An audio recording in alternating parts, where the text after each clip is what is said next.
Hello and welcome to Genevora's running commentary number 52.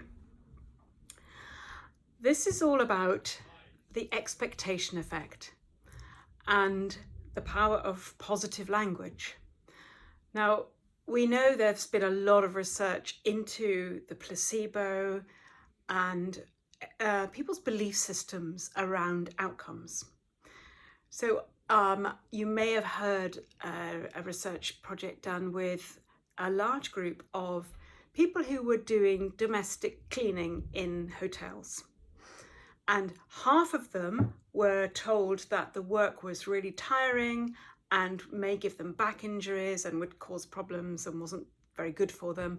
Half of them were told that a day of doing their job was like having a really good workout at the gym, and it was very, very good for them.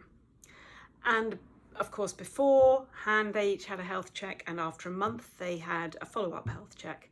And no surprises, the group who believed that the work was not helping them, their health got worse, and the group that believed it was giving them a really good workout, their health improved. Now, of course, the work they were doing was the same. It was the same work that they'd always been doing. What had changed was their mindset and their expectation and beliefs around what was going to come for them. This tells us that the words that we use and the way that we frame things when we are working with singers is really, really important. And when you really think about the way that you are talking to your student, you may be getting them to maybe, let's think about a particular vowel sound. When you know when it's right and it hits the spot and it's absolutely just perfect. You could just make them do it over and over again and say, no, not that one, no, not that one, do it again, no, that's wrong, no, it's not the right one, do it again. That isn't going to help. Repetition, of course, will help. So asking them to do it again, but without the no, is going to be useful. When they do manage to get the right one, ask them what it felt like. Did you notice anything? Did that feel good? Without necessarily saying, that's the right one, that's the one we want you to do. Just ask them. Get them to work out which one felt better.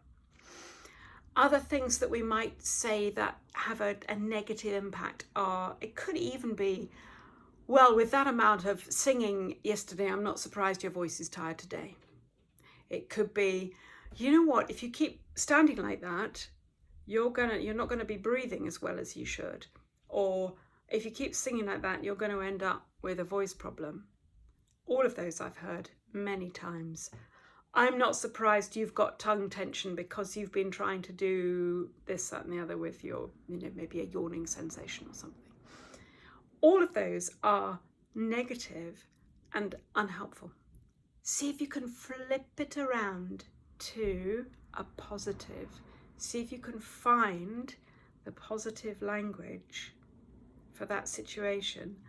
And then see, rather than making statements and giving instructions, see if you can then lead that singer to work it out for themselves by questioning them. Now, it's not easy. I have found it really difficult in my practice to make those shifts and to stop myself from just saying the first thing that comes into my mind and thinking about the most helpful, positive, and the coaching style, the questioning style, rather than delivering the solutions all the time. So think about that expectation effect and the positive language or placebo, and how that is so much more helpful than the negative language or the nocebo. Just the way that you say things is going to make an impact.